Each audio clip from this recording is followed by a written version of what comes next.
શ્રીરામ.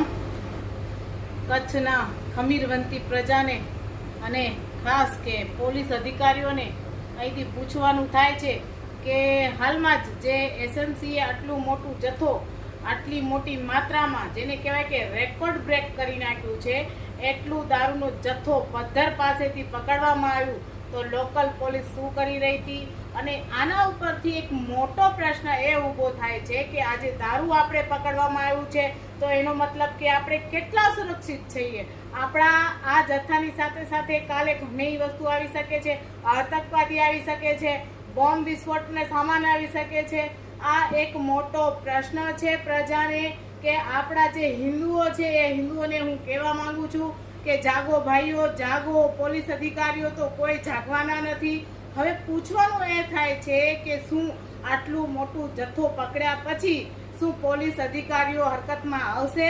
શું જે લોકલ પોલીસવાળા છે, જે આપણા મોટા મોટા અધિકારીઓ છે, જે નાની મોટી પોલીસના ગાડીઓને ચેકિંગમાં, લાયસન્સમાં ઊભા રાખીને નાની પ્રજાને જે દુખી કરે છે, એના ઉપર કોઈ રિએક્શન કે એક્શન લેવામાં આવશે કે પછી મોટો જથ્થો તેરી બી ચૂપ ઓર મેરી બી ચૂપ થઈ જશે?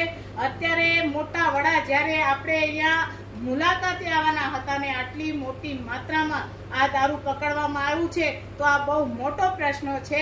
તો એનો જવાબ આજે પ્રજા પૂછી રહી છે અને એનો જવાબ આપને દેવું પડશે. નકર આપ એક કામ કરો, પ્રજા સાથે ડિબેટમાં બેસી જાઓ અને પ્રજાને એનો જવાબ આપો કે ખરેખર કચ્છ અને ગુજરાત કેટલો સુરક્ષિત છે. તો હું હજી વારે ઘડી કહું છું કે જેટલા બુટલેગરોએ 46 બુટલેગરોની લિસ્ટ જ્યારે બહાર પાડવામાં આવી હતી, પોલીસવાળાને નામ, મોબાઈલ નંબર, ઘર, એડ્રેસ બધું ખબર હોવા છતાં કોઈ એક્શન ને રિએક્શન લેવામાં આવ્યું નથી. તો અત્યારે જેમાં 2 જણને તો પકડી લેવામાં આવ્યા છે અને 23 જણાના નામ જાહેર કરતા નથી. તો શું કામ જાહેર કરતા નથી સાહેબ? એ ઉપર સુધી વાળામાં જ્યારે કહેવામાં આવે છે કે કાંઈ નહીં થાય, ઉપર સુધી ભળેલા છે, તો એ ઉપર વાળો કોણ છે એને ડાયરેક્ટ પકડીને કેમ સામે નથી લઈ આવતા? જય શ્રી રામ.